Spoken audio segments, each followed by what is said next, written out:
정치권에서 지방선거 후폭풍이 계속되고 있습니다. 정청래, 장동혁 두 대표의 리더십도 기로에 섰습니다. 네, 오늘 정치온 김상일 정치평론가, 김영준 배재대 석좌 교수 두 분 모시고 여론조사 위주로 분석해 보겠습니다. 어서 오십시오. 네, 안녕하세요.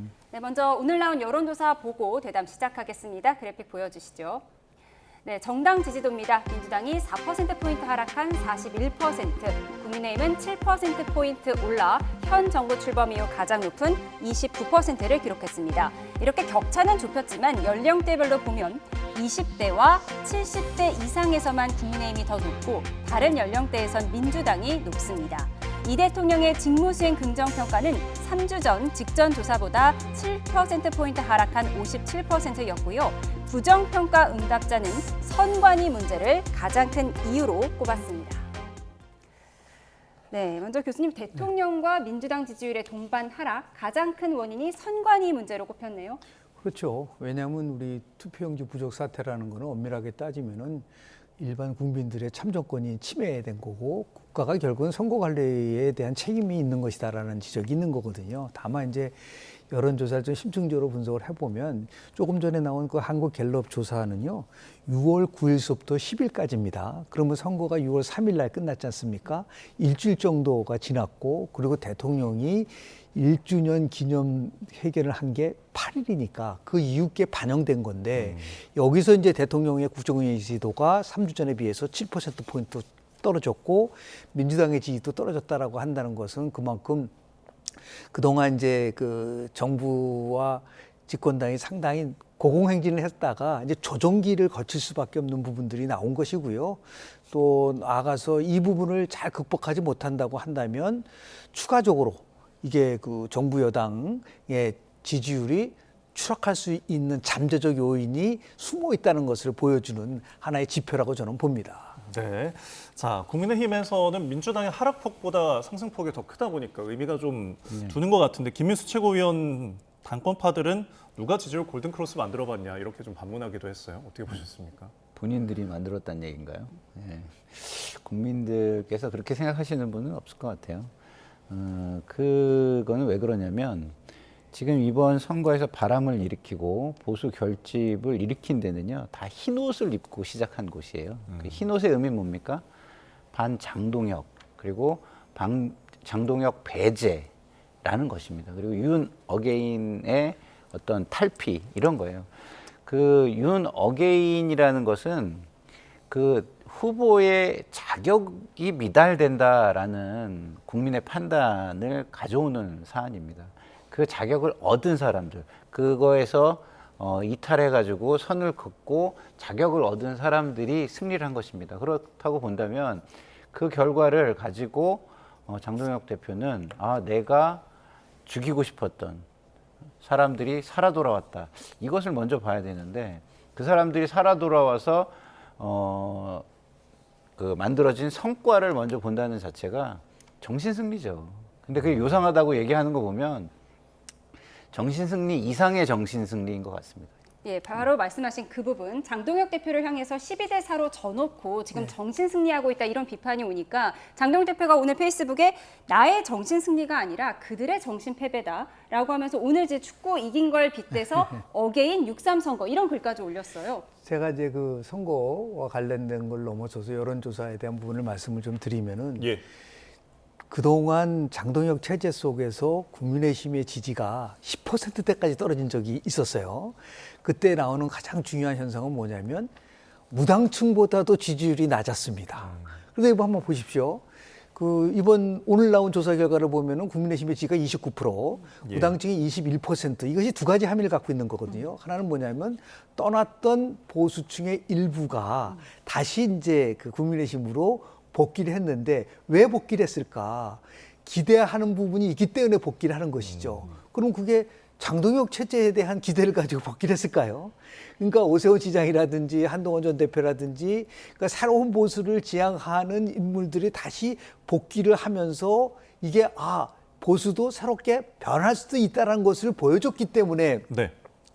이게 지금 이제 국민의힘의 지지가 높아진 부분들이 있기 때문에, 이것이 갖고 있는 함의는 뭐냐면, 그럼에도 불구하고 계속해서 장동혁 지도 체제가 유지되고 내부의 변화를 거부하게 되면 또다시 국민의힘 지지는 추락할 수밖에 없다는 것을 함축하고 있기 때문에 예. 그냥 뭐 단순하게 뭐 지금 우리 오늘 체코전에 대한 승리 부분을 비유할 것이 아니라 아주 본질적인 문제, 왜 이런 일이 나타났느냐에 대한 것들을 성찰하는 계기로 삼아야지만이 지금 탄력을 받는 국민의힘 지지도를 유지할 수 있는 그러한 길이 열릴 거라고 저는 봅니다. 예, 투표용지 부족 사태가 정치권에 미치는 파장도 너무나 큰데요. 이렇게 보셨듯이 부정평가 1위로 꼽힌 선관위 문제, 그야말로 첩첩산중입니다. 투표용지 부족뿐만 아니라 개표 결과를 잘못 입력하는 어이없는 상황도 속속 나오고 있는데요. 화면과 함께 좀 정리를 해보겠습니다. 네, 이번 전북교육감 선거에서 유권자 1,100여 명의 투표가 잘못 입력되면서 사실상 무효 처리됐지만 이에 대한 보고나 정정 조치가 늦어진 이유, 보시는 것처럼 6일과 7일이 휴일이었기 때문이었습니다. 경기교육감 선거에서도 황당한 일이 있었습니다. 광주시 초월읍 제9투표소를 제2투표소로 잘못 입력하기도 했고요. 성남시 금광이동 제3투표소는 안민석 후보의 득표수를 임태희 후보로, 반대로 임태희 후보가 얻은 표는 안민석 후보가 얻은 표로 입력했다가 나중에 뒤바꿨다고 합니다. 이런 어처구니 없는 오류 2년 전 국회의원 선거 때도 있었는데요. 당시 김준혁, 이수정 후보가 맞붙었던 수원에서 멀쩡한 표를 무효표로 집계하면서 무려 2,000명 남는 유권자의 선택이 증발해버린 적도 있었습니다. 이러려면 선관위를 차라리 해체하는 게 낫지 않나? 선관위가 이런 식이라면 해체돼야 된다라는 국민들의 목소리가 틀린 것이 없습니다. 네, 김민석 국무총리는 선관위 이런 식이면 해체해야 된다. 지금 보시면은 계속해서 속속 나오고 있는 것들을 네. 교육감 선거에서도 개표 이제 득표수 자체를 네. 이제 잘못 입력하는 경우들이 막 보이더라고요. 네. 일단은 뭐 분노한 민심에 공감해 주는 것이 굉장히 중요하다라는 걸 잘 느끼고 있는 것 같고요. 네. 이번에 지지율 하락에 1위를 차지한 것도 역시 공감하는 속도가 조금 느렸기 때문에 그랬던 부분도 저는 있다고 봅니다. 그리고 뭐 The buck stops here라는 말처럼 모든 책임은 사실은 현 정권 그리고 최고 지도자에게 있는 거 아니겠습니까? 뭐 아무리 헌법상 독립기관이라 하더라도 책임은 일단은 통감하는 모습을 빠르게 보였어야 된다라는 생각이 좀 들고요. 예. 그리고 해체는 뭐 아주 저는 당연한 우리의 그 요구라고 생각을 합니다. 그렇지만 지금 현재 제도 안에서 이 문제를 풀어야 되기 때문에 해체가 네. 쉬운 건 아니에요. 헌법을 이제 개정을 해야 하는 것입니다. 그렇기 때문에 쉽지 않지만 그 정도의 분노와 공감대가 만들어져 있다라는 생각이 들고요. 지금 이게 헌법에 의해서 해체가 어렵다면 저는 해체 수준의 개혁이 필요하다고 보는데 그 방법이 제가 제안 드리는 것은 예. 기능 분리입니다. 기능 분리. 그러니까 조사나 어떤 그 규제 이런 것만 관리, 감독 이것만 선관위에 남겨놓고 선거를 지원하는 실무, 준비하는 실무 이런 거는 떼어내는 것입니다. 그래야 이 독립성인 울타리가 이 선거의 공정성을 감시하는 데만 울타리가 쳐지고 그 선거의 그 민주주의의 꽃인 선거를 지키는 데만 쳐지는데 지금 울타리가 이 공정을 지키는 것보다 선관위 직원들의 특권을 지키는 울타리, 그 독립성이라는 게 그 울타리로 더 많이 작용하고 있다라고 국민들이 분노하는 것입니다. 그렇기 때문에 저는 이 부분을 떼내야 그 행정 실무와 관련해서는 네. 그 행정감사도 할 수 있고 예산 심의나 결산 심사도 할 수 있고 그다음 인사에도 관여를 할 수 있겠다 이런 생각이 듭니다. 네. 실제로 지금 말씀하신 부분 전체로 동의를 하는데요. 예. 실은 뭐 선관위의 일탈행위는 예고된 참사입니다. 그러니까 조직 이론에 의하면은요. 감찰과 컴플라이언스, 그러니까 내부 규제가 없으면은 나타나는 세 가지가 있다고 지적을 합니다. 첫 번째는 뭐냐면 작은 일탈이 구조화된다. 두 번째는 내부 견제 기능이 사라진다. 그 세 번째는 대형 사고가 발생한다. 이게 다 들어맞지 않습니까? 예. 그래서 우리 많이 나오는 그 깨진 유리창의 법칙이라는 게 있어요.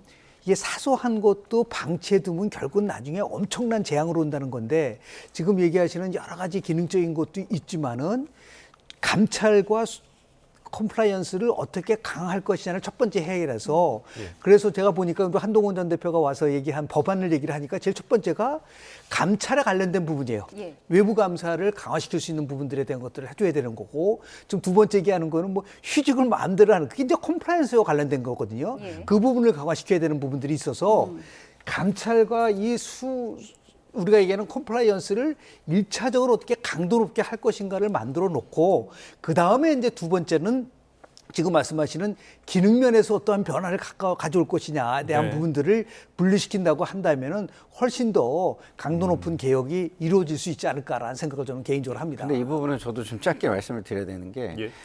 우리가 사실은 잘못한 사람들을 단죄를 해야 이 분노가 풀리니까 말씀하신 대로 그 부분을 먼저 생각을 하죠. 그렇지만 헌재에서 그 부분에 대해서 어쨌든 위헌 판단을 내렸잖아요. 감사원에서 하려고 그러는 걸 헌재가 막아준 거거든요. 그래서 그걸 넘어서려면 결국에는 헌법 개정이 필요하기 때문에 저는 일단은 먼저 할 수 있는 법률로서 선관위의 절차나 조직 구성을 할 수 있기 때문에 그런 것부터 분리해내는 게 중요하다고 말씀드린 것입니다. 예. 네.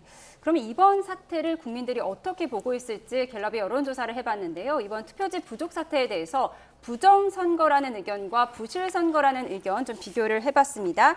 부실한 선거 관리로 인식한다는 응답자가 67%, 불법적 부정선거 시도 증거로 보는 비율이 25%였는데요. 그렇다면 전면 재선거가 필요할까? 찬성한 응답자는 44%, 반대는 48%였습니다. 정치 성향별로는 국민의힘 지지자가 민주당 지지자보다 전면 재선거를 원하는 비율이 크게 높았습니다. 이래서 장동혁 대표가 전면 재선거를 주장하는 걸까요? 그럼 뭐 좀 정확하게 좀 봐야 되는데요. 우리가 부정선거와 선거 부실 관리라는 개념은 다른 개념이에요. 네. 그러니까 부정선거라는 거는 선거 결과를 고의적으로 조작하는 이 행위이기 때문에 범죄 행위라고 볼 수가 있지만 이 선거 관리라는 거는 그게 아니지 않습니까? 그런 의미에서 봤을 때 국민들도 저렇게 어떻게 보면은 부정선거보다는 선거 부실이라는 데 부분들이 많아요. 이거와 관련돼서 실은 2019년도에 베를린에 있었던 재선거 사례가 상당히 대한민국의 지금 현재 상황을 잘 보여주는데요. 그때 또 투표용지, 또 잘못된 투표용지, 긴 대기 시간 이것 때문에 결국 마지막에 독일의 헌법재판소에서는 어떻게 결론을 내렸냐면은 전체가 아니라, 예. 그러니까 주에는 전면 재선거를 했지만은 연방 같은 경우에는 부분 재선거를 했는데 네. 두 가지를 먼저 봤어요. 첫 번째는 뭐냐면 얼마만큼의 참정권 침해가 있었느냐. 두 번째는 그것이 선거 결과에 결정적인 영향을 미쳤느냐. 이 두 가지를 보는 거거든요. 그래서 뭐 당시에 2019년도에 그런 일이 발생됐는데 재선거는 언제 이루어졌냐면요. 17개월 후에 2년 후에 이루어졌는데 그 얘기는 뭐냐면 이거를 그냥 어떠한 정치적인 것이 아니라 법률적으로 충분하게 나름대로 납득할 만한 근거를 토대로 해서 재선거를 해야 되는 부분들이 있다는 것을 보여주는 거기 때문에 예. 다만 걱정스러운 거는 이 재선거를 자꾸만 어떤 정치적인 의도를 가지고 재선거를 하겠다라고 하는 부분이 있으면 그건 절대로 안 됩니다. 네. 그건 현재 지금 잠실에서 젊은 세대들이 참정권 운동이라고 할 정도로 하고 있는데 그거를 자신의 정치적 지위와 연관시켜서 한다는 굉장히 잘못된 거고요. 두 번째는 저는 이제 걱정스러운 게 초기에는 정말 순수하게 참정권을 보장하라고 갔는데 조금 시간이 지나니까 벼랑과 부정선거론과 연결되고 무슨 뭐 송조기가 나오고 막 이게 순수성이 훼손될 수 있는 위험성이 있다. 이거는 안 됩니다. 이렇게 갔을 경우에는 정말 18개 대학의 학생들이 예. 그 시국 선언문 한번 읽어보세요. 구구절절이 어떠한 진영에도 계속되지 않고 오로지 국민들에 있어서의 권리를 위한 것이라고 하는 부분이 있기 때문에 저는 다만 이제 더 봐야 되겠지만 저런 식으로 해서 전면 재선거에 대한 부분들을 들고 네. 나가서 이걸 정치화시키는 것에 대해서는 저는 동의하기 좀 어렵다고 봅니다. 알겠습니다. 투표용지 부족 사태 여론조사들 저희가 분석해봤고요. 이제 선거 이후에 여야 상황도 좀 짚어보겠습니다. 어제 민주당 의원 촉에 6.3 지방선거 책임론으로 시끌시끌했는데요. 이런 분위기 속에 정청래 대표 오늘 광주에서 현장 최고위를 열었습니다. 현장 모습 보시죠.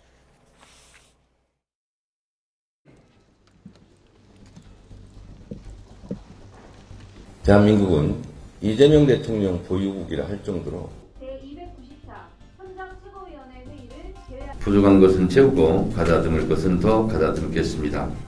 잘난 자식이든 못난 자식이든 늘 품어주시는 부모님처럼 민주당이 부족해도 늘 품어주시고 아껴주시는 호남에 늘 감사드립니다.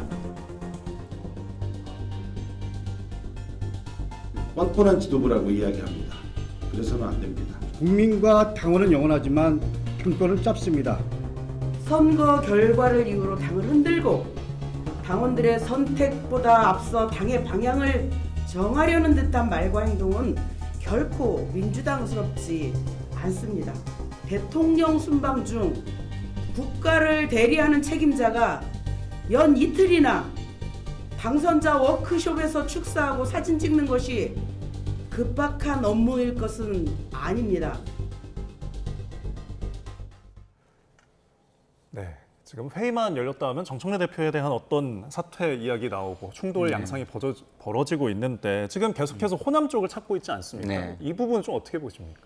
뭐 일단은 모든 책임은 권한과 비례해서 지는 겁니다. 근데 이제 정청래 대표 같은 경우는 연임을 위해서 다음 선거 전당대회 출마를 생각하고 있는 것 같아요. 그렇기 때문에 지금 워딩들이 이겨도 함께 이기고 저도 함께 지는 거다. 뭐 이런 얘기를 하잖아요. 그러면은 지도자를 우리가 왜 뽑고 대표를 왜 뽑습니까? 그만큼 권한이 있으면 그만큼의 책임도 져야 하는 것이기 때문에 선거 결과가 만족스럽지 못한 사람들은 비판을 하게 되는 것입니다. 그러면은 그 비판을 받는 쪽에서는 그 책임에 걸맞게 설명을 해주든 아니면 설득을 하든 노력을 통해 가지고 그 사람들에게 어떤 그것이 아니라는 이유를 찾게 해주든 그런 것을 해야 하는 것입니다. 근데 지금 친청의 최고위원, 그러니까 당대표 쪽, 당권파 최고위원 같은 경우는 이걸 당을 흔든다 이렇게 표현하잖아요. 그러면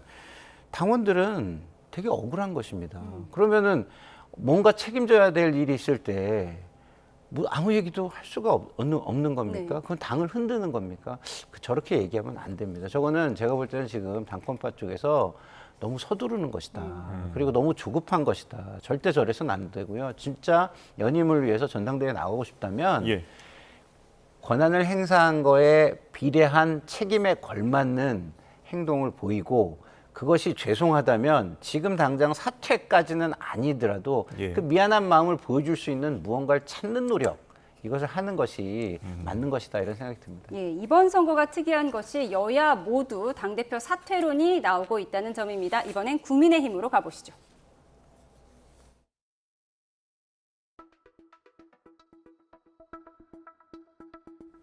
내년 지방선거에 패배하게 되면 당대표직도 내려놔야 한다.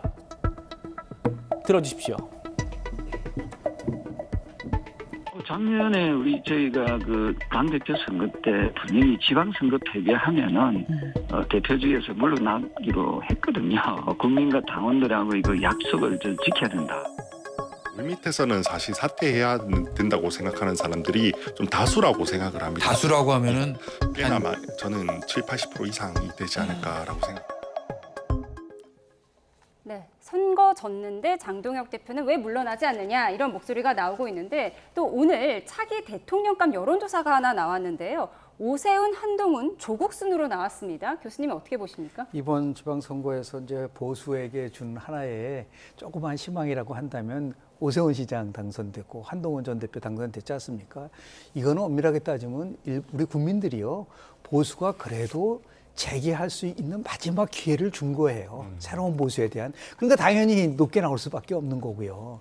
제가 지금 말씀을 드리고 싶은 거는 지금 이제 8월 전당대회가 민주당에 이제 예고가 됐다고 한다면 통상 한 2달 전에 당대표직을 내려놓습니다. 지난번에도 이제 이재명 대표가 그런 과정을 거쳤거든요. 지금 6월 달이니까 이 부분에 대해서 뭐 당권파, 비당권파 싸우지 말고 책임론은 결국 전당대회에서 결정되는 거예요. 누가 책임이냐, 책임지지 않냐는 문제가 있기 때문에 그런 면에서 보면 저는 정청래 대표가 결단을 내려야 될 시점이라고 보고요.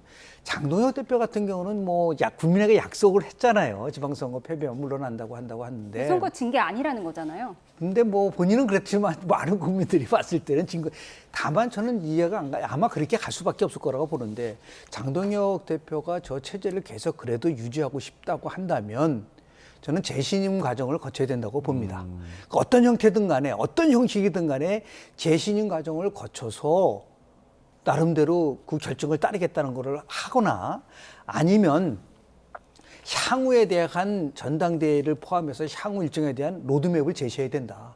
예를 들어 지금 당장은 물러나지 않지만 언제까지는 내가 이걸 유지하고 그 이후에는 예를 들어서 뭐 8월, 뭐 10월, 11월 이런 식으로 정리를 하고 이번 재선거 문제와 관련된 또 투표용지 문제와 관련돼서 다 마무리되는 이 시점에서 나는 물러나겠다. 이런 것들을 보이지 않고 그냥 뭐 임기가 보장됐기 때문에 남아있다가 얘기한다는 거는 국민들의 신뢰를 또 그리고 뭐 대한과 미래 어저께 의원들이 결국은 사퇴를 요구하고 있지 않습니까? 예. 이거를 그냥 뭉개고 간다고 한다는 거는요. 기본적으로 당대표도 스스로 이제는 이게 지속되면은 가장 위험한 거는 뭐냐면요. 더 이상 어떠한 메시지도 들리지 않습니다. 메신저도 신뢰하지 않고 메시지도 전혀 안 받아들이는데 그 당대표를 하는 게 무슨 의미가 있느냐라는 것을 아마 신중하게 고민을 좀 해야 될 시점이 아닌가 생각을 좀 하게 됩니다. 알겠습니다. 선거 이후의 여론조사 상황들 저희 김상일 정치평론가, 김영준 배재대 석좌 교수 두 분과 짚어봤습니다. 고맙습니다. 네, 고맙습니다. 고맙습니다.